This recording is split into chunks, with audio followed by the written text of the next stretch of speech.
established that we are not supporting enough as a people. So we cry out, let's do more. Let's put more resources. Let's help farmers more. And I agree that there are cases and instances, and the Ministry of Agriculture has to bring its case forward because the ministry does a lot. Government budgets quite a reasonable sum of money, and the argument can be made that either we are not doing sufficient or it's not being spent in the places where it can bring the most reward. All of that, yes, are issues that we can have a discussion on, that we can look to see how we can optimize what government is spending much better, how we can get more value for what is being spent. All of that I do agree that at some point in time the discussion can and should be held, and so. But the basis of us saying that there is no need to push for tourism and all of what is going to tourism should go into agriculture, it doesn't make a lot of sense. No, it does not. Because we do need the tourism sector to assist us to get, I mean, look, for example, 3-4 months now, SGU has been closed. You know what financial burden that has put on so many people in Grenada? I mean, we can start from the persons in real estate who have apartment buildings and so, that was renting them out to these students and lecturers and so, who for the past 3 or 4 months weren't getting an income because these people are out of the country. So these apartments are now vacant. Yeah. We can talk about the little people who had their little stalls close to and in the vicinity of the medical school that was selling sandwiches and juice and coffee and what have you. Yeah. Most of them now, they are not doing that. And so the 1 or 2 people that each of these little bars and so were employing are most likely home. We can talk about the guys who were doing, there's a name for them, the cleaning, the cutting of the yards and so. Landscaping. Landscaping, yes, thank you for reminding me.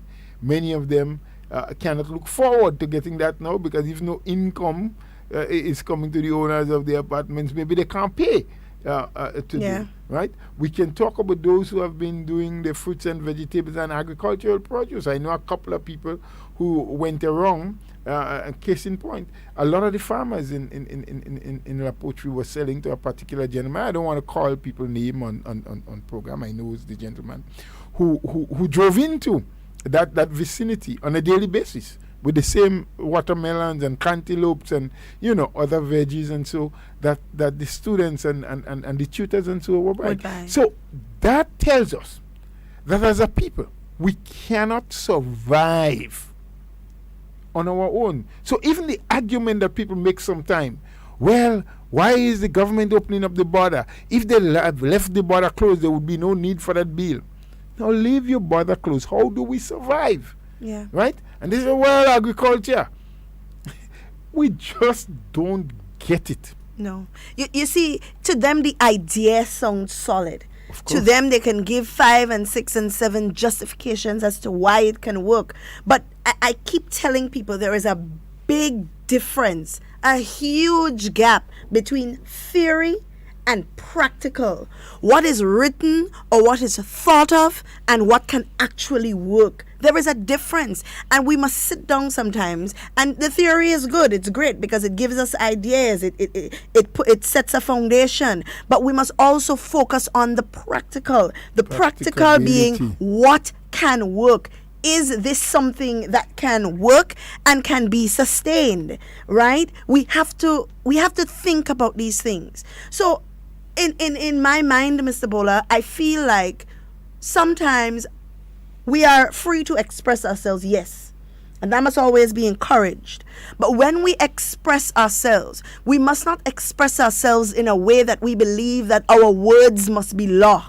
You understand? That what we say, it sounds so good that we must just pick it up and do it.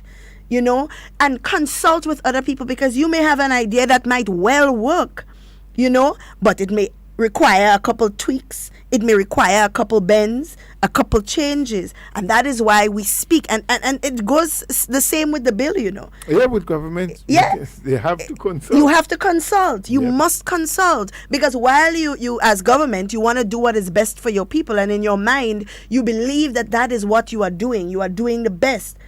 And your plan sounds solid to you. But if you don't consult with the people, if you don't consult with the stakeholders, the trade unions, the whatever other unions there are, the doctors, the nurses, the lawyers, the people, the conference of churches, these are our stakeholders. They speak on our behalf. If you don't consult with these people, then it seems, as it does now, that you're just making all kind of haphazard decisions on behalf of the public, when the intention behind what you are doing might well be very good. Your intention might be pure, but when you look at the situation and you look at it from the point of view or the lens of other people, you can say, okay, I see where we went wrong, which is what is happening right now, which is happening in the current construct. So we have to be careful as a people. It's good to have ideas. It's wonderful to share your ideas. But we must do so in a realistic manner and also in a respectable manner. I hate so much to see when, because you cannot engage in valuable conversation, you resort to attacking somebody personally. It happens a lot on social media, especially when you cannot engage. You say something because you hear it. And because you hear it, you feel everybody saying it, and you say it, it's fine. So you could just say it too. And somebody challenges what you have said, and you cannot back up what you're saying because it is not something that you are knowledgeable about. It's something that somebody has passed on to you. It's something that you pick up somewhere and you just run with it. So you can't defend it. So because you cannot defend that in a conversation, you now turn to attacking that person, that individual personally. The other day when there was I can't remember what the issue was, and I made a comment, and an individual, I don't even know who the person is. I've never engaged the person. I don't know the person, but clearly they know who I am. So they took to social media and under one of the posts that I made, had the audacity, Mr. Bowler, to comment. And I took a screenshot of it and I reposted it to my page and made comments as well. I had the audacity to post, don't worry, NNP will soon fire you. And I wasn't too startled by it. You know why? Because these things don't bother me. Because at the end of the day, my business is fixed. You understand? My business well fixed, Mr. Bowler. Good, I have plans upon plans upon plans. You have plans where your business is fixed. My business fixed. No, my business fixed. Okay, good, and good. I have plans. Okay, we won't debate that. Right.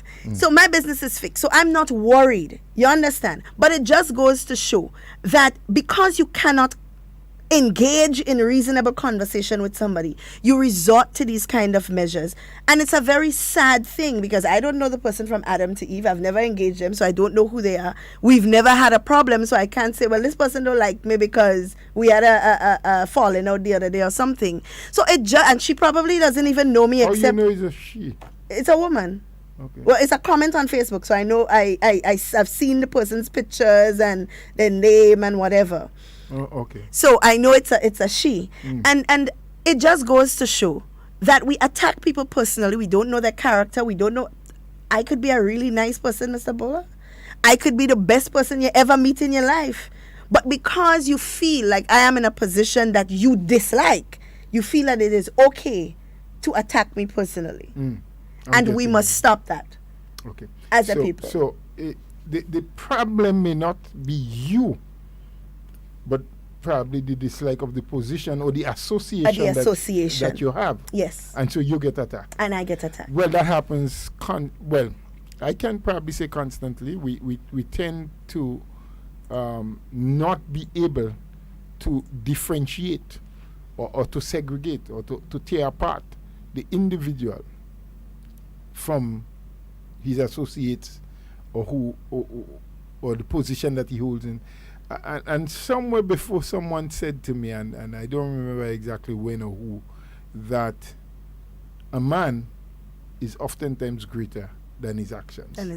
So if you want to criticize his actions, criticize them and stick to that. If you want to criticize the man, criticize him for being whatever it is. But seldom should you put them both together. Yeah. The action and the man. Absolutely. You know, to criticize. But it goes without saying, and for the even with the fear of being repetitious, I want to again say to us and appeal to us as a people to understand that yes, we have rights and privileges. We are supposed to defend them. We are supposed not to allow anyone to take them away from us. Our forefathers have fought valiantly, and sometimes when you think about the history of how brutal some of those struggles were to get us the independence that we have today, and to liberate us and give us some of the rights that we now bask in, some of the rights that we have the privilege to. They had fought hard for it, and so we must not just allow it to be snatched away from us. Yeah. But in doing all of that, and in the protection of what we believe and sometimes are convinced that we need to protect, we have to understand that respect is something that is important. Absolutely. That we must be factual with what we want to say or what we are saying. We must be able to stand by what we say. Yeah. You know, if being brought under scrutiny, what is it we are putting out and what we're standing for must be able to withstand scrutiny and test. Yes? And we must not just jump on the wagon without knowing where the wagon is leading. Yeah. Or who is driving, who is in charge. Or where it came from. Where it came from, where it is going, who is in charge. What is that person's agenda? Would it take us to a safer and better place? Yeah. Or would it bring us into a precipice where we can all fall off and die or crash? You know, these are just simple and basic questions that we must ask. Not at all trying to say or want anyone to be of the notion that we're saying you should not protest. You should not say no to certain things. That you should not disagree with things that the government do. Having disagreed with the bill or parts of the bill in some instances, look at what happened. Look at what was achieved. Of course. Government having to stop in its track and saying, hey, you know, we probably did not think that deep before. We probably did not recognize that there would have been so much concern about this bill. So let's do the proper thing now. Let's stop it. Let's hold it back. Let us give the people a chance to verbate on it, to consult, you know, to give their opinions, to rationalize, and we must be able to rationalize to them why and what we're doing and what we're hoping to achieve and why it is necessary to do it through that medium. Yeah. Yes? And so from there we can end up with something that there is mutual agreement on both sides. So it is good. But be careful, because what you think you may be fighting for may not be the objective of those who are leading the war. I'm just saying we need to be careful. Mr. Bola, something I've noticed over the past few days, I keep hearing it on different talk shows, on different programs, on social media. I keep seeing it. It keeps popping up, and it's itching me to talk about it, so I have to. We keep as a people saying that we don't have any cases, so why the need for the bill? Or we don't have any cases, why the need for the state of emergency? Or we don't have any cases, why the need for such stringent protocols or measures? I sat yesterday and I thought for a very long time about this. Before I even considered speaking about it. I want us to understand as a people that whether we agree with sections of the bill, and I say sections because people keep saying no to the bill in itself is not a bad bill. There are sections of the bill that probably need addressing, alterations that need to be reworded or restructured.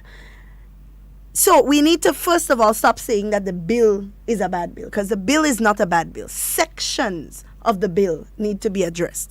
Let us start there, because there are important aspects of the bill, such as the wearing of masks, mandatory quarantine for people who come into the country, quarantine in the event of a suspected case of the virus, social distancing, the need for businesses to ensure that they keep physical distance with their customers, and they implement the wearing of a mask and the sanitization of hands and all of these things. These are necessary things that we need to continue in this new state of normalcy. Absolutely necessary. Whether you agree with the sections of the bill that speak to the powers of the police, which, from what I've understood, the research I've done, and the legal minds that I've spoken to, they already exist in other sections of the law as well, right? They still have these powers. Even now, under the state of emergency, they have these powers, right? And have any of them gone into your house or peeped through your window and look at you, or any of this nonsense things I hear people saying? They have not. And they cannot just go on their own. And that is what people don't understand. A policeman or a woman right now, in the state of emergency that we are in, they have the power to go without a warrant into somebody's home if they are advised to do so, because by the medical personnel. And that is why I keep telling people, y'all need to listen. So whether the bill itself needs to be reworded to represent that, then that must be so. But let us not say throw the whole bill away. But also, and most importantly, we need to refrain from saying we don't have no cases. Why these measures? These measures are the reason we do not have any cases. So the reason we don't have any cases is because the protocols that now exist in the bill, which are washing your hands, social distancing, being able to say how many people in a bus, being able to say how much feet apart we must remain from each other, being able to say that somebody must be quarantined when they come into the country. All of these things are what exists in the bill. They exist now in the protocols. They have existed from the advent of the protocols, advent of the state of emergency, and they have kept us safe. Are we now saying that because we have no cases in Grenada, we must throw these protocols away and wait until we have a problem again before we re-implement them? Is that what we are saying as a people?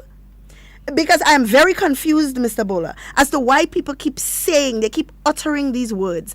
And it confuses me. Because these protocols that we are now saying are heavy-handed are the protocols that kept us safe throughout the last 4 months. So are we now saying, let's take these protocols away because these protocols have kept us safe? They have done their job. We have no more cases. Corona is gone from the rest of the world. We will never see Corona in Grenada again. So let us just take down all of our guards and everything. I don't understand. Well, indirectly, I believe that's what we're saying, yeah? And some people are saying it without recognizing. And that's a dangerous thing. Without recognizing that is what they're saying. Without recognizing that it was the implementation of these same laws through the Emergency Powers Act that has kept us as safe as we are now. Of course. But we also touched earlier on the need, the necessity to open up the borders, why it is important to continue to trade and to have people moving, because livelihoods have to continue. How long do we believe as a people that the government will be in a position to continue month by month to pay all the public servants the full sum? Yes? While they are collecting only part of the revenue that is needed to run the country on a day-to-day basis. How long do we believe that a stimulus package can go on so that people in the tourism sector or the transport sector or the market vendors and all the other people who are now qualified to get stimulus, how long do you think they can go on doing that if they are not collecting? So for the government to be able to continue to do its job as they have been doing, ensuring that we keep peace and security because people are still in a position where they can purchase food and they can pay their bills. Yeah. So they don't have to riot as yet because they can still do the basic things they're doing because government is still able to do the basic that it has to. Yeah. And we're not talking now about other major projects that government have to do and find the monies for, because all of these things would have to be placed on the back burner at this time, so that what you deal with is the preservation of lives and livelihood. Yes? Yeah. How long will we be able to do that if we do not open up our borders and allow people to come in to trade with us, to get foreign exchange, to be able to get revenue to continue doing the work? No. We can argue, leave the borders closed because we don't have any case and we don't want any. Fair enough? It's a fair argument. But have we looked at the other side of the coin?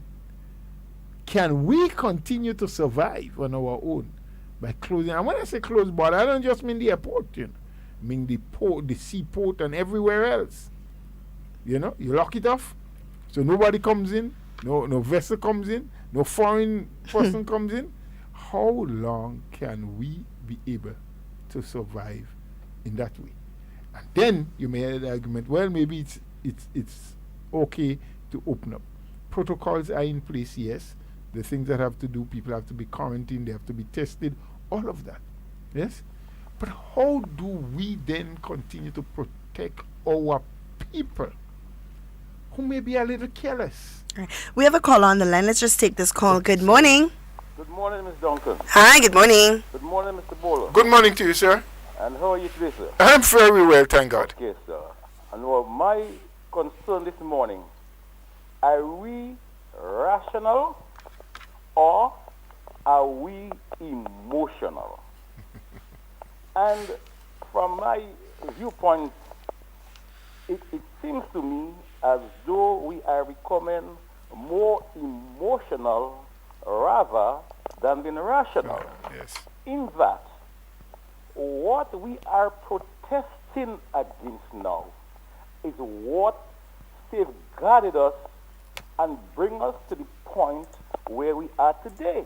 Yeah. And therefore, if the legislation needs strengthening, it is the obligation of government to protect its citizens. Yeah. And therefore, we must look at what government is proposing to do. Like I would say, do not look at it through your political lens, or do not allow the exuberance of youth to overshadow your common sense. Yeah. Because we are in a state today where COVID is still in our midst, despite the fact that there is no case reported, does not mean to say that there is no cases. Exactly.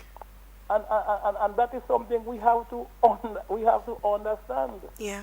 As long as there is mongoose, there is rabies. Yep. Well said. Even when the mongoose don't have rabies, there's still rabies because they have the ability to catch it anytime and transmit it. Yes. And that's the point I'm making. Let me say this, sir. No. I'll give you a little bit of history. In 1854, there was an Asiatic disease which came to the Caribbean. And it started with the transportation and trade from Asia to Jamaica. From Jamaica, it went to Barbados. In Barbados, Grenada had soldiers who were trained in Barbados at the time. One soldier left Barbados and came back to his camp on the Fort George. He was infected with that disease called cholera. The cholera disease, they were then moved from Fort George to Monjalo. In Monjalo, there was a death and they went to the wake. From that wake, that disease spread through Grenada as a wildfire. St. Patrick was the hardest hit. 1,200 persons in St. Patrick lost their lives. Today, the Anglican school in Sotels is sitting on a cholera mass grave. In total, over 3,700 persons in Grenada lost their lives because one person carried an infection in the country which spread through the entire island. Yeah. We must be cognizant of the fact that we are in a very small community, and it only takes one infected person to infect the entire island within 24 hours. Yeah. I live in Bush Grove. I take a bus from Bush Grove to St. George's. I'm infected with the virus. You have people from St. Andrew, you are from St. Patrick, you are from St. David who came to Grenada to take the same bus that I was traveling with. They went back to their home, and in 24 hours, a thing could spiral. Yeah. We must not do nothing that would bring our health system to the limit where we would not be able to give the necessary care to our people and where many lives can be lost. And therefore, I think that as we go through this process, that common sense must prevail. Absolutely. And we must look at the bill in a rational manner. Yeah. You understand? This is the point I'm saying. Yeah. Let us be rational and let us look at the objective. What does that bill intend to do? Yeah. It cannot make the Prime Minister a dictator. The people of Grenada, on numerous occasions, has rejected the opposition and give you 15 clear seats. What more does a Prime Minister need? The people are speaking and they have spoken. Yeah. And therefore, trying to derail the train of government, which has the authority and who must ensure the safety of this country because they are given a mandate to do so, and they are legally and morally responsible for what happens in our country. Yep. So we must not take it from a dictatorial standpoint, but look at what is the intention, and it is to safeguard our people so that we would not get into a situation that our system would be so strained it become uncontrollable and all of us could die. Yeah. Yeah. And to me, that is how we must look at it. Is that bill trying to protect us rather than to make somebody a dictator? Yeah. What it is about dictatorship, Ms. Duncan? I don't see it yet. I don't know. And I'm saying again, I want to make another point. That come emancipation, I think that the police has to be very vigilant because there are persons who, because of the fact that we would not have carnival, that they will use that holiday to behave in a manner that can create some problem for us in our later dates. Yeah. I am hearing, and I was told that we go play mass, we go play jab, because you can do what all you want. Yep. We go play with jab, you know. And I saw a gentleman on television, on MTV evening, and he was saying that is something we fought for, and they must give us our time. But just permit me to say this, right? That Carnival is not an African celebration. Carnival has nothing to do with slavery. Carnival is a pre-Lenten celebration which was started in Venice in the 11th century, a period of merrymaking prior to the to Ash Wednesday. It normally starts about the 6th of January, which they call the Feast of the Epiphany in Catholic terms. And that's how Carnival started.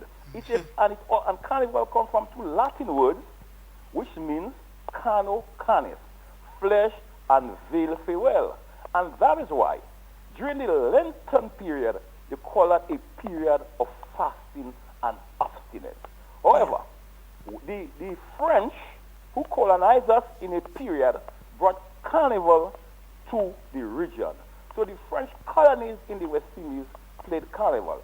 So that is why Barbados, who always has been British, never played carnival on the Monday and Tuesday preceding Ash Wednesday. So you see, Africans did not have to fight for carnival. It is a celebration that was brought here. Wow. And during that period, during the period of when cane was the predominant crop here, Mama Can was the place where you had the big Kambule celebration, because Mama Can is known as the mother of cane, so that big carnival celebration started in that area. I don't want to go too long, but I just want to say that Africans did not have to fight. That is good history, man. And it is well contextualized in what you're talking about the bill and the whole issue of carnival and people fighting for the holiday and all those kind of things. Go right ahead. Yes, so that's what I'm saying. So what we have now, we do not have carnival. And I think that the word carnival must be removed, and we must continue with with our celebration now, which we call Spice Mass. Because Spice Mass, because of economic activities, and because that most of our people return on this for summer vacation, we thought it was best. The government of the day thought it was in the best interest from an economic standpoint to remove carnival from the pre-Lenten season and bring it to August, and we call it Spice Mass. Wow, that is some history. Further to that, when we play Devil Mass, and we just call it Jab Jab today, is because of the missionaries, the instruction from the missionaries who converted us, who told us that everything black was the devil, and the devil have horn, and the devil have tail.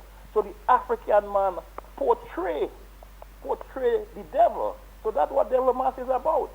But let me just ask you, boy, sorry for breaking your train of thought. No problem. I've learned or heard before that the word jab means devil. So when we say jab, we mean devil. Devil, dabble. Right. That's what it is. So is jab a patois word from the French or do you know the origin? Yes, dabble. That is that is what it is. Devil Mass, jab. So that's why when people say we are a jab nation, I tell them, don't count me in that because I'm not a devil.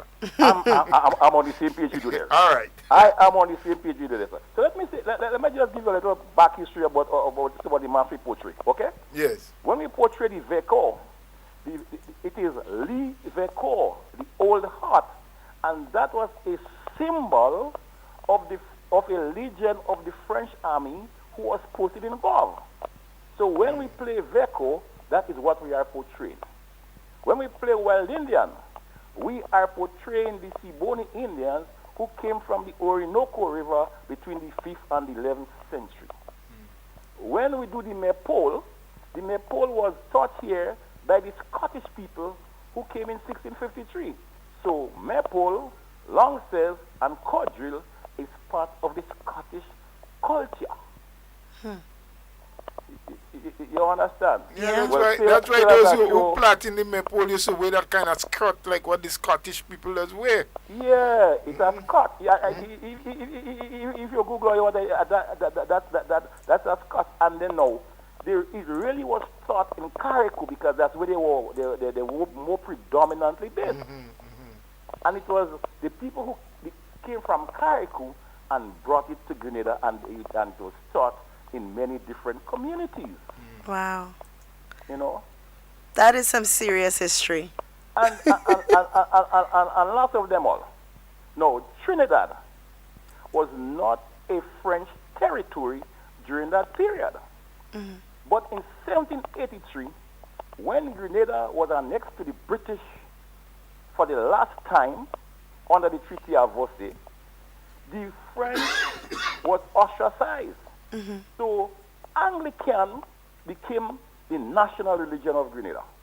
Right. And therefore, the Anglican passed laws which debarred the French. And one of the most stringent laws they passed was the Election Act. The Election Act, the deprived the French from participating in the assembly, as it was called at the time, because between 1779 and 1783, we had a joint assembly between Frenchmen and Englishmen, and you had an interpreter in the assembly, Mr. Joseph Malan. So people like Etienne Molinet, Charles Cloget, Francis Laurent, Jacques Prudhomme, and the Frenchmen who participated in the politics of Grenada was part of the assembly.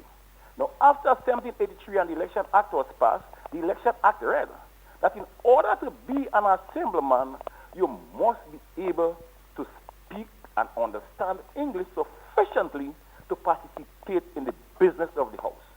So the French was ostracized and they were defranchised.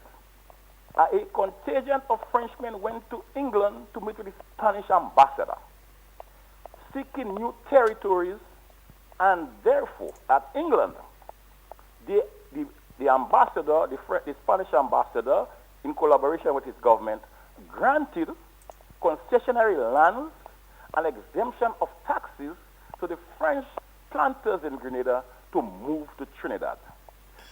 And that correspondence was sent to Don Chacon, the then Spanish governor of Trinidad, to include the Frenchmen and the laborers or the workers who would come from Grenada to be included in the population of Trinidad. And in 1784, those migrants of 1783 started carnival in Trinidad in 1784. And on the 1st of January 1801, when Ralph Abercrombie overthrew Don Chacon in Trinidad, Tobago was removed from the Windward Islands and placed under the administration of Trinidad. Thus today we have what is known as the Republic of Trinidad and Tobago. Yep. So let me place a question to you, Mr. Brave Boy. How soon would your book be published? I have no idea, Mr. Bola. No idea? No. Now, here is what. Yeah. We know, and I have known for a long time, even before you called this station, because I've listened to you many times on different programs, and in particular, you were very, very prominent with that program that Mr. Pierre had on Target. And a lot of history was given out there. And prior to that, I knew you as a historian, even though you don't own it, you don't have the title. I think you have owned it. It will be a great travesty. And listen to me carefully. I am not hoping or wishing that you should pass away in any soon time, but it will be a great travesty to us here in Grenada if you would pass and did not imprint all of that history that you most of the time just have in your head. Yeah. You have such a brain. Yeah. I think it's a blessing that you have from the Almighty. And I would really, really encourage you. Maybe you need help. Maybe somehow some arrangement could be made. We don't have to talk about that on air, but something to. I see what happened, Mr. Bola. And Mr. Sembina, it doesn't have to tell us. That one is Brave Boy. Brave Boy, yes. No worry. Yes, I know. Too many names in my head. And you don't have to, it doesn't have to be a written book, you know. We could do a documentary, a biography, sit with you and do a video or so on, because I would really hate to see all of that history just lost. Because, for instance, in the area where you are there now, you know, that was owned by Mr. Edwin Norton. And Mr. Norton owned a number of stores in Grenada. And in remembrance of him after he passed, we built that pediatric ward at the General Hospital known as Norton Ward. Norton Ward, yeah. Yeah. But wasn't there a place called Norton's House as well? Norton's Hall. Knox House. No, but it's Norton's Hall. Somewhere close to the Catholic Church. Catholic Church has a hall. Yes. Is it the same Norton? The same but one? I'm saying, in remembrance of Edwin Norton, his relative built that ward, and that was commissioned in August of 1931. Okay. And his watchword, that when you give to the poor and the needy, your heart is always at ease. And as we come to emancipation, in closing, I want to say to the people of Grenada, there are 3 communities in Grenada where our people live, African people. These people were not part of the plantation system. In that, they were emancipated en route to Grenada. So they were emancipated on the sea. And this group of people, the ancestors, now lives at Munich, Riverside, and New Hampshire. So these 3 communities, the first inhabitants, apart from the Caribbean Iraq, was never part of the plantation system. Wow. So much history. Mr. Brave Boy. Thank you very kindly for having me and Absolutely. tolerating me for so long. Absolutely. Anytime, Mr. Brave Boy. Whenever you're given this kind of history and information, we have to open the floor to you. So you enjoy the remainder of your day. Thank you so much for all of that information. Mr. Bola, that was some history. Yeah, it was, and it helped to contextualize. Even though he went all over into Carnival and gave us all the history about where Trinidad started and all of that, but he very early, when he spoke about cholera, contextualized what is happening today. Now remember, cholera, as he said, it came from Asia in the 1850s thereabout. But it was due to the fact that we had Grenadian police officers and so being trained in Barbados. Right. That just one person, one individual contracted the virus. Yeah. Came back here. Close to 4,000 Grenadians passed as a result. All right, we have a call on the line, and of course, because we've given so much time to Mr. Brave Boy, we kind of dung on time, so we're asking to keep the comments and questions as short as possible. Good morning. Hello, good morning. Good morning, I'm dear. just calling to find out if in the Ministry of Tourism or the Ministry of Health, if they're already bringing all the Grenadians from the cruise ship. I'm not sure, No. Because what I'm calling, because I know the particular Grenadian who is on a ship in the Caribbean, and he's saying that he don't know, because when he go to his people like the HR, they saying that the Grenadian, nobody had contact them, they don't know how he go come to Grenada.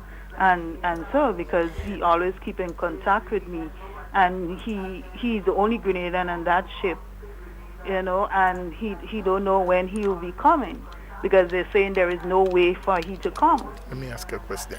Miss, have you ever contacted the Ministry of Tourism with that person's name and the ship they're working on? Well, you see, I do not know how to contact the Ministry of Tourism. That's why I said, let me call this one, because up to yesterday he spoke to me about that, and he told me to find out if there is a website so we could get it, so we could give it to the, he could give it to the HR on the ship, so they could be able to have more information how he could get to Grenada, because he is the ship is in Aruba, so how he could get to Grenada and what he could do. Let me So just... I don't know if I can call you back after the program, so you could give me some information. That's what I was going to ask you to do. Call at the end of the program and give us the information. Let's pass it on, because I heard of this story before, Mr. Bola. However, I heard it in a different way. Okay. I heard that the gentleman was on a ship in Aruba, but he was waiting on the airport to open so that they could fly him home. That is what I heard. So I am not sure if we're talking about the exact same person, but the story is kind of similar. So call back at the end of the program, give us the information, and let's pass it on so we can see how we can get him home. Okay. All right. Thank you so much. You're welcome. Yes, Mr. Bola. So I wanted to make a point to embed a thought into the minds of our people, because with the saying that we don't have any corona, so keep the borders closed and we'll be safe. That is a very impractical statement, because let us take, for example, I have an uncle that works on the port. A boat comes in with wheat, a boat comes in with cars, or whatever it may be. I am exposed. You know what's going to happen there? I leave that exposed place and go back to my home because I'm working. That's my job. Yes. I go there every morning. I go back home in the afternoon. You see where that point of contact comes. Let's say, for example, as everyone is saying, we use the bill and we use those stringent, as they call it, laws on only the people who come into our island. Fine. It sounds great, right? But when these people come into the island, they don't just come in and just go to their hotels. They have to interact with Grenadians before they get from point A to point B. But even at the hotel, they interact with Grenadians. And even at the hotel, they interact. So there is always a point of contact. And you see, that is what we must take into consideration. That the doors are open. One, we cannot leave the borders closed. That is an impractical statement Forever. to make. We cannot leave the borders closed forever. Right? Because right now, as it stands, government is meeting their requirements. Voucher programs in many of the constituencies have started. The elderly people are getting their pension. The seed program is still running. Salaries are still running like water, just like they ran before. So right now, people don't really have an issue, except, save and except, for the people who are directly affected by the closing of the borders and by the breakdown in tourism, which includes some of the same farmers that we are now saying. You understand? So it is impractical to say, let's keep the borders closed. Well, not impractical to say, impractical to do. Because people can say They it. can say it. Yes. Right, to do. So at any given time, someone can come in contact with the virus. So we could say, okay, they come on the board, on the airport and so on. We don't have any rules or so on in place, so I don't must go to work wearing my mask because the bill doesn't speak to me. The bill speaks to people coming in, so they must wear their mask. I don't have to sanitize because that doesn't speak to me. That speaks to the people, you know. And people are already resisting. Of course. They are. But mind you, though, there are a lot of people that are adhering, because as I travel daily, I see so many people, especially the senior people, wearing their mask. We have a caller on the line. Good morning. Yeah, good morning, Mr. Uncle. Hi, good morning. Hi, morning, sir. Everything? Good for now. Yes. Yeah. Mr. Bola, I remember in 2013 election, the night when NMPV victorious at the poll, I remember that rally in Tantin.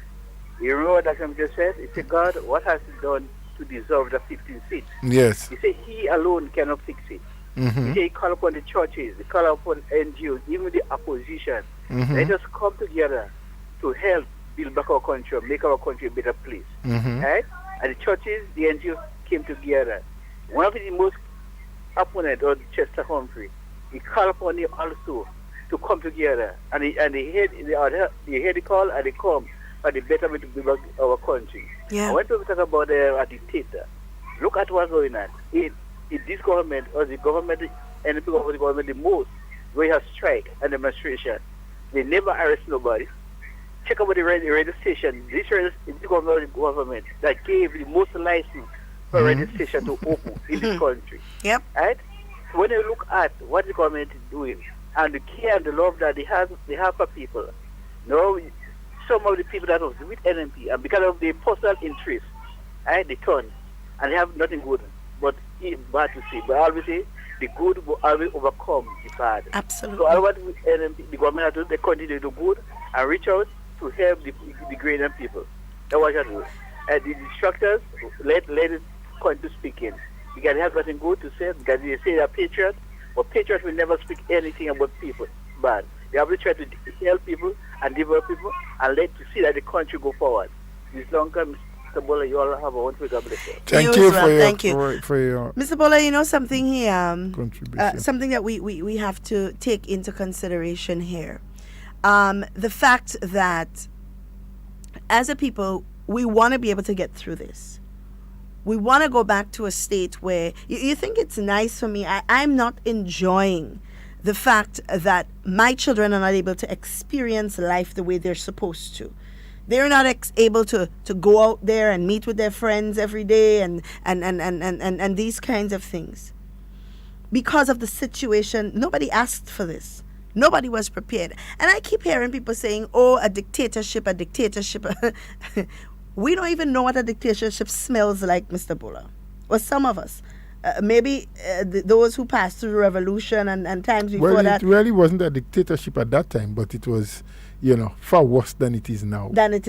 Yeah. So we don't even know what it smells like. I hear people saying, oh, are we turning like China? Y'all have absolutely no idea what y'all saying, Because had we ever even been a little bit like China, the way we behaving on social media, that wouldn't even be a possibility. Exactly. When we have people going on public radio and spewing all kind of lies and disrespect towards the government, that can't happen. They can't even think about it. As a matter of fact, they can't even meet in a peer. Two people sit down and discuss it. They can't even do that. Newspapers putting out all kind of things that they want to say, that they feel like saying. That can't happen in a dictatorship. So we have to be careful what we're saying.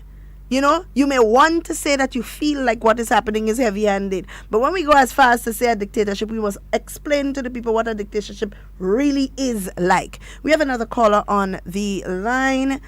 Good morning. Hello? Hello, good morning. Hi, good morning. Is this the program on HARDTALK? Yes, you are, but probably you need to just turn in the volume of your apparatus in the background. Turn it down a little bit. Okay. We're getting a feedback.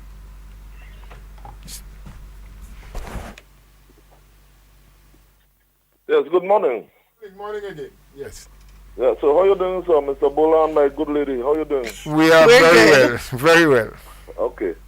Well, this, the COVID-19 bill, as you have rightly said, many people, most people did not understand. And some of our young people, they don't understand, and they are hearing certain things on the wayside, and they are being carried away. They just hear something, like Mr. Killer said, they just take it and they run with it. Mm-hmm. In fact, last evening, I live by the pasture, and I was there with a couple of young men. And the talk is that, Kit Mitchell is a dictator. And Kit Mitchell give the police right to go in people's house and do what they want. Take their cell phone, take their laptop, and and just to do anything without a warrant. So, and that is infringing on the lives of the Grenadian people. So I was trying to explain certain things to them, but they're still not getting it, And I try to explain when they talk about the Ghanaian people's property and take what they want. So I gave an explanation about let's say, for example, like we have this COVID virus, and then we have a food shortage, okay? And there's one or two supermarkets that have food, but they refuse to open up to the public. I say the government can intervene to give food to the people and say this is what the bill is all about. Yeah. But the thing about it is that many of the people don't understand what the bill is. They don't understand the content, and basically what they are hearing on the street, and based on the message that is being portrayed or put forward by the opposing forces, they get carried away with this thing. Yeah. So I'm happy that the bill was held back so that we can go through this consultative process so that people can be given a chance to understand the bill. Yeah. But then again, how many people will attend? Mm-hmm. And that's a big problem. Mm-hmm. Well, we don't know yet. Most of the time, those who go to the consultation are the converted. Yeah, those who already know. Exactly. Yeah. You understand? But the naysayers and those who totally against, well, the government or party, whatever you want, they wouldn't go home. Yeah. And they will just stay out, but they'll just remain out there and continue to preach the negativity. Yeah. And that is the problem. Yeah, absolutely. Whether they should go to the consultations, listen to what is taking place, listen what the bill is all about, and get some enlightenment so that they can understand exactly what is taking place. Because I don't think no government will put a repressive bill in place just to muzzle the people. You know? Because, in fact, the people who give you the mandate, three times, 15 nil, why should you turn your back on the people and try to suppress your people like that? Yeah. You know? That wouldn't be. But it is all about protecting and preserving and containing a very dangerous disease. Now, maybe there are some clauses in the bill that need to be addressed, and the government, in its wisdom, based on the voices of the people, so let's hold back here. Let's examine and let's see what we need to change here. So we'll go back to the people. You know how they admit that they have done wrong, and they should have consulted the people first before. But again, things do happen. But I don't think the government in its right mind would have done anything to bring harm or infringe on the rights and freedom of our lovely Grenadian people. Yeah. So I think people need to understand that, you know. And the more we educate our people, those who want to be educated, because there are those who don't. Yeah. All right, they just want to do their own thing and one thing their own way, and it's all about freedom. Well, what is their definition of freedom? Because most young people are talking all about, government put up carnival. We can't enjoy ourselves. We can't this, we can't that. You know? So it's all about the entertainment. It's all about the fun. And not about preserving and saving the lives of our people. It's all about having fun. Going out there and jump up and have a good time. And not thinking about the welfare, the health and welfare of our people. Yeah. That's what it is all about, you know. Yeah, absolutely. Well, thank you so much for your contribution, caller. All right. All right, thank you. Well, You have a good day. Yes, we thank you for that. And maybe some of these young people, probably they are not privy to seeing the international news. I mean, I oftentimes use the U.S. as an example because the U.S. is one of the places that we have great connection. Let me not say the greatest, because so many of our relatives, friends, colleagues live and work in the U.S. and we see what COVID is doing to them. I mean, just this morning, was it this morning or last night?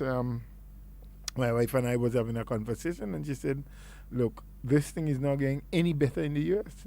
Just yesterday alone, so many states they have had over 1,000 cases that train up, and we had the latest news I've heard. I haven't been able to take on the news in the last day or two, but from days before, there were about 39 states that was way over the red line in terms of the numbers. I think the worst hit now are places like California and Florida, Texas, and those places where you have hundreds of deaths per day. So I mean, our people have to be careful sometimes with what we see, and the whole issue of carnival and the mass gathering, and so the regulations that are in place that try to prevent you from doing that is to protect you for now. I mean, if we survive, once we survive, days for jump and wine and getting down in the meat like they've been singing will come. They will have time. Well, I mean, that's what I hear them singing all the time. That's what they were singing in Bathway. They will get an opportunity. And so let us not, as one of the previous callers said, let us not act out of sheer emotion, Let us not allow emotionalism to take charge, but let our intellect, our intelligence, let it continue to rule us. and to take us to that better place. We definitely, if we survive that struggle with COVID, we definitely will have time for all the games, all the play, all the action, and everything else that we're looking for down the line. But I think we are at the point where we are, and for the people who are calling, tune in. I'm not sure. I think there's a sitting of the Senate tomorrow.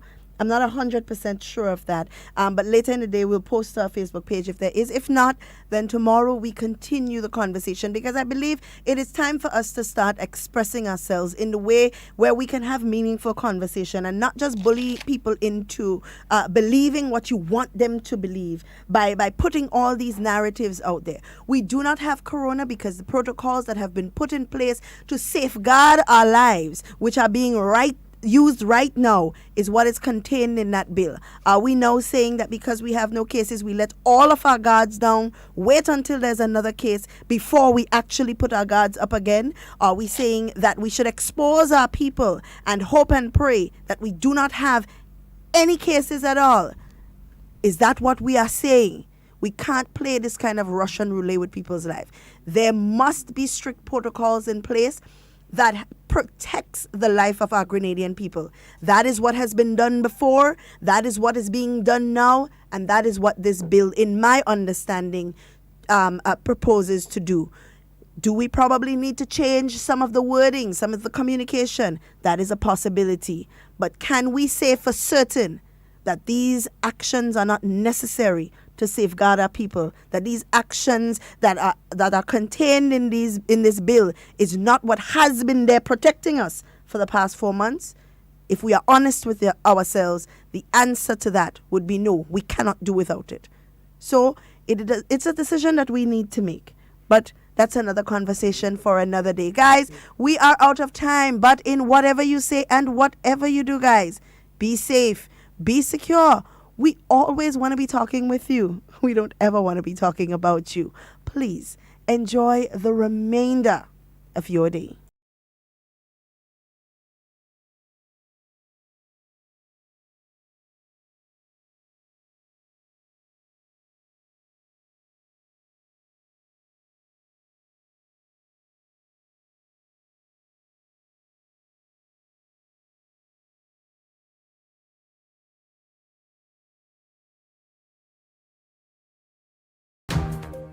Grenada confirms 24th case of COVID-19. Government maintains its first priority is protection of the lives of people.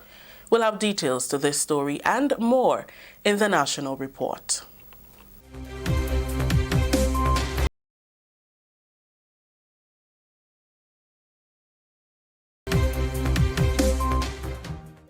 Welcome back. With the details to the news for Wednesday, July 29th, 2020, I am Rikisha St. Louis.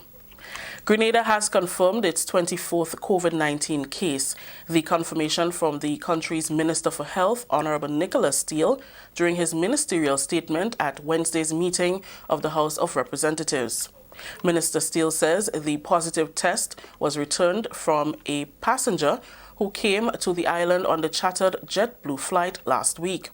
He said other tests were conducted and the ministry is awaiting the results. Regrettably, I have received confirmation as well, a text while speaking, that yes, we do have one more positive case in quarantine. And regrettably, there are other results that are pending that may also be positive, but most definitely one more. So we are now at 24, Mr. Speaker. This is the island's first confirmed case of the virus in 6 weeks. Recently, 3 Trinidad nationals who resided in Grenada tested positive on arrival in Trinidad. However, after a series of tests, they were all confirmed negative. The ministry also conducted contact tracing on 150 Grenadians who were in contact with the 3 individuals who initially tested positive.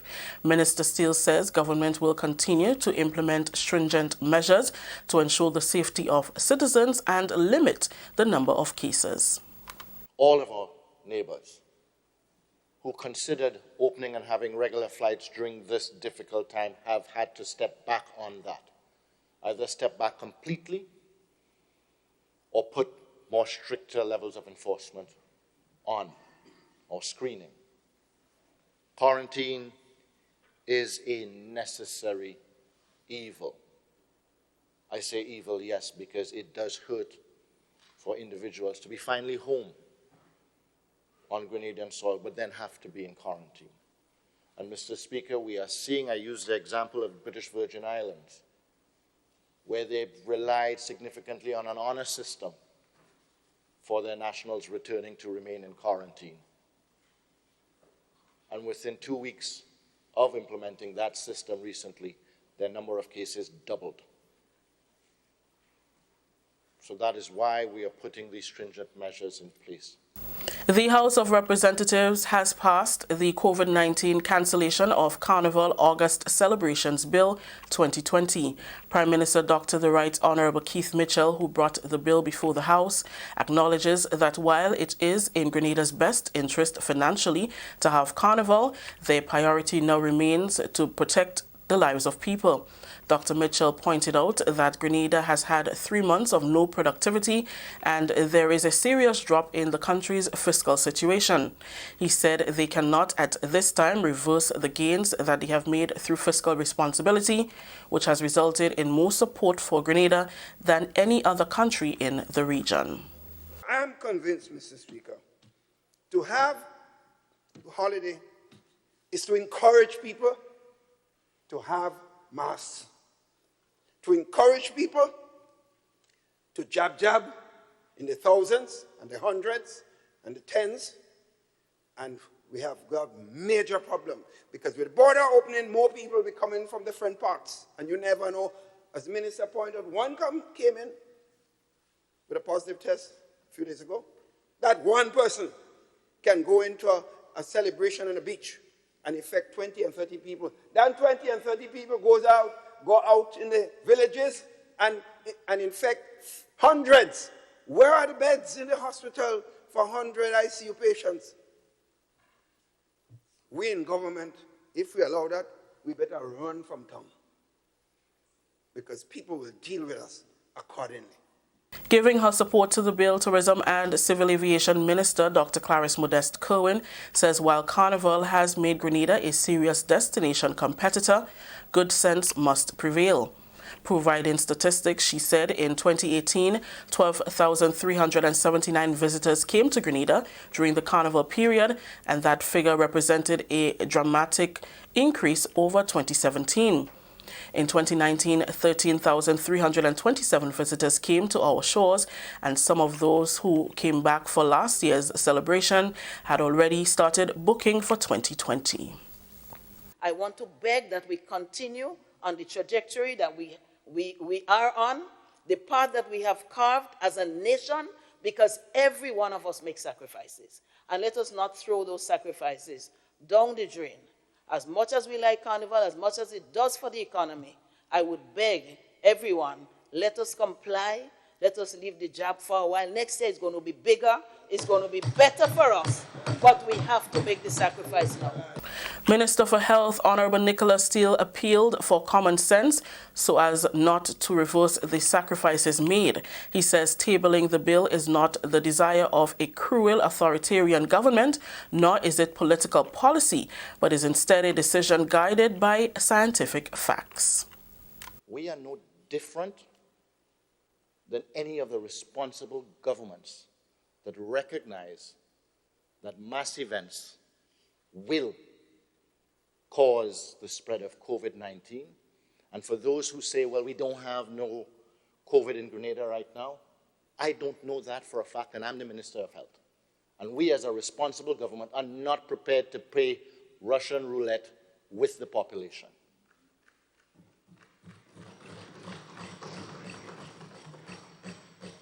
So, Mr. Speaker, my final words too is that there are some out there who are provoking this, but they themselves will stay home. They themselves are wearing the mask. They are provoking this just to see civil disorder because it's not their watch. Well, this is our watch, and we have to do the responsible thing, Mr. Speaker.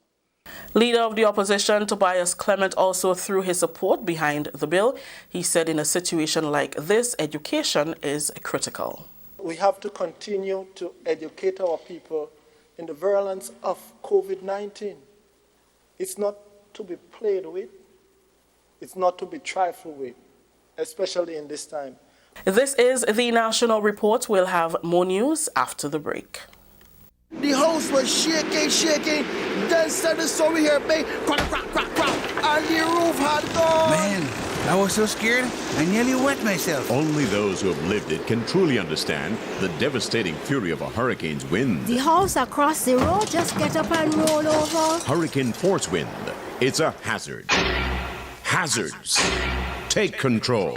Reduce your loss. You can hurricane-proof your home. For example, make your roof more wind-resistant by using screws instead of nails in its construction. Find out more about hurricane force winds and other hazards at your local disaster office. A message from the National Disaster Management Agency and SEDERA. Welcome back. Clerk of Parliament Andrew Augustine is seeking to clear the air on the process of asking questions and providing responses to questions in Parliament.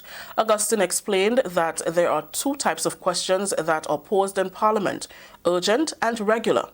Urgent questions require an oral answer, while regular questions require research and data, and responses are submitted in writing. GIS sought an explanation from the clerk after comments were made by some on social media accusing the government of refusing to answer questions posed by the leader of the opposition, Tobias Clement. The leader of the opposition may submit what is called an urgent question, and an urgent question is a question that the expectation is that the minister on the other side or the other MP would have that information at his or her disposal, which is different from regular questions, which would require some more in-depth research and the finding of information which is not readily at that person's disposal. So for regular questions, the criteria and determination is that information readily available, or is there a reasonable expectation that that MP would have that information? And the Speaker is the one who finally makes that determination based upon the context in which the question is asked. So a question which requires data would be a regular question. A question which does not require data, but which requires a statement of fact about something else could be an urgent question. According to Parliament procedures, questions go into the office of the Clerk of Parliament first, then go through the proper channels for an appropriate response. If the question is submitted at one sitting of the House, then it is expected to be answered at the next sitting, which can be a month apart. The clerk will disseminate the question to the relevant ministry on behalf of the leader of the opposition, and the ministries will begin working on facilitating the answers for the MP. That's a general expectation. It will be reasonable to expect that a regular question, the answer may be given at the next sitting of the House or the next sitting of the Senate, whichever one. Where that question those questions were asked. Provisions are also made for answers to be submitted before the 30-day period. For example, we had a question today where the answer was supplied, or the regular question, but some of it was supplied even prior. The Minister for Agriculture already sent in answers to questions, which is deemed to be a regular question, and that happened within a 7-day period. So if the minister has the answers readily available in terms of data, they may submit it sooner. It doesn't have to be the next meeting of the House. Whenever they send these answers in, the clerk now makes it available to the leader of the opposition. So the clerk does not have to wait till the next meeting for the answer to be presented to the leader of the opposition. As soon as it comes in, that answer goes to him or her so that they could do the evaluation and, if necessary, submit further questions. Prime Minister Dr. The Right Honourable Keith Mitchell said government's sole responsibility during the COVID-19 era is to protect the people. Dr. Mitchell was speaking during Wednesday's sitting of the House of Representatives. He was addressing the proposed coronavirus COVID-19 Control Bill 2020, which was to be tabled in Parliament on Wednesday, but government, listening to the concerns of the people, has agreed to embark on a formal public consultation process. The proposed bill was intended to protect the people, especially now that the decision has been taken to reopen the borders. Dr. Mitchell said if government drops its guard and more cases are contracted, which results in death, government will never be forgiven. Do not forget that our duty first and foremost is to protect the people of this country. Mr. Speaker, if we don't, and we fall prey to some little political licks here and there, and we drop our guard, and with the border opening and people start being infected and they die on our watch, with the 5 or 6 ICU beds we have there that cannot cope with more than that, you will not hear the last of it. The same persons who might be down on us today for an attempting to protect this country would be the ones, would be the loudest one. You kill my brother, you kill my sister, you kill my cousin. Organizations have rallied the support of members of the public to protest against the tabling of the bill. On Wednesday, protesters gathered outside the Parliament building at Mount Welldale. Dr. Mitchell said no action will be taken against these individuals as it is in their democratic right to freely express their opinion. This country is a very strong democracy, and we must not be afraid to accept demonstration here and there. While we're not encouraging it, but if it happens, that is part of the democratic process. We won't be seeing people being hauled in the streets and put away into jails and some of the things we see coming from abroad. We won't see that here. People's right to express themselves is their right. That story just ended the national report for today, Wednesday, July 29th. Recapping the top story. Grenada confirms 24th case of COVID-19 and government maintains its first priority is protecting the lives of people. On behalf of the entire news team here at the Government Information Service, I am Rikisha St. Louis saying thank you for joining us. Until next time.